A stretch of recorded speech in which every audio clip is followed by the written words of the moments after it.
ფოთში ქარიშხლის შედეგად მიყენებულ ზარალს ითვლიან სტიქიამ ქალაქში საცხოვრებელი სახლები და ელექტროგადამცემი ხაზები დააზიანა. რამდენიმე შენობას კი სახურავები გადახადა.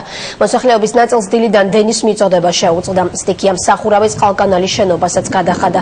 აღდგენითი სამუშაოები უკვე დაწყებულია. ელექტროენერგიით მომარაგება დღის ბოლომდე აღდგება.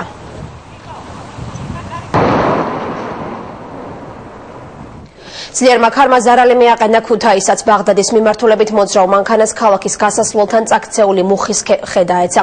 მგზავრები არ დაშავებულან. შემთხვევის ადგილზე გარემოს დაცვის ინსპექციის წარმომადგენლები მივიდნენ. ჯერ ისევ დაუდგენელია აუნაზღაურდებათ თუ არა მანქანის მფლობელებს სტიქიით მიყენებული ზარალი.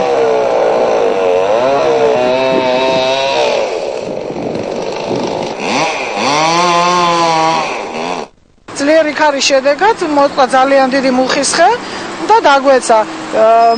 კიდევ კარგი რომ ისე სიჩქარით არ მოვდიოდი, თუ არა შეიძლება შუა წელში მოგხვედროდა ეს მანქანა და საერთოდ ჩავეხუპეთ შიგნით. უამინდობის გამო საქართველოს საავტომობილო გზებზე საგანგებო წესები მოქმედებს. ჟინვალი კობის მონაკვეთზე მისაბმელიანი, ნახევრად მისაბმელიანი ავტოტრანსპორტისა და 30 ადგილზე მეტი ტევადობის ავტობუსების მოძრაობა აკრძალულია. დანარჩენი სახის ტრანსპორტის გადაადგილება მოცურების საწინააღმდეგო ჯაჭვების გამოყენებით დაიშვება. 2 და მეტი წამყვანი ხიდის მქონე სატრანსპორტო საშუალებების მოძრაობა კი თავისუფალია. ამავე გზის გუდაური კობის მონაკვეთზე მანქანების მიმოსვლისას მათი გაჩერება იკრძალება.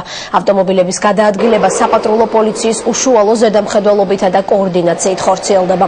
საგანგებო წესები მოქმედებს თბილისის შემოსასვლელშიც.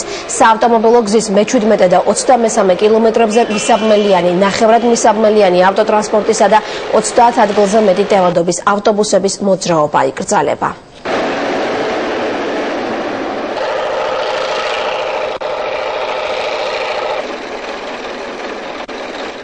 სინოპტიკოსები გამოდარებას 2 დღეში ვარაუდობენ. თოვა აღმოსავლეთ საქართველოში ხვალ დღის მეორე ნახევრამდე გაგრძელდება. მოსალოდნელია ნისლიც. ტემპერატურა დღისით -1 გრადუსი იქნება, ღამით კი -4 გრადუსამდე დაიცავს. დასავლეთ საქართველოში კი ძლიერი ქარი ქრის მეტეოროლოგების პროგნოზით ქარიშხალს წყიმაც მოჰყვება, რომელიც ხვალ საღამომდე გაგრძელდება. ეს არის სინოპტიკური რუკები.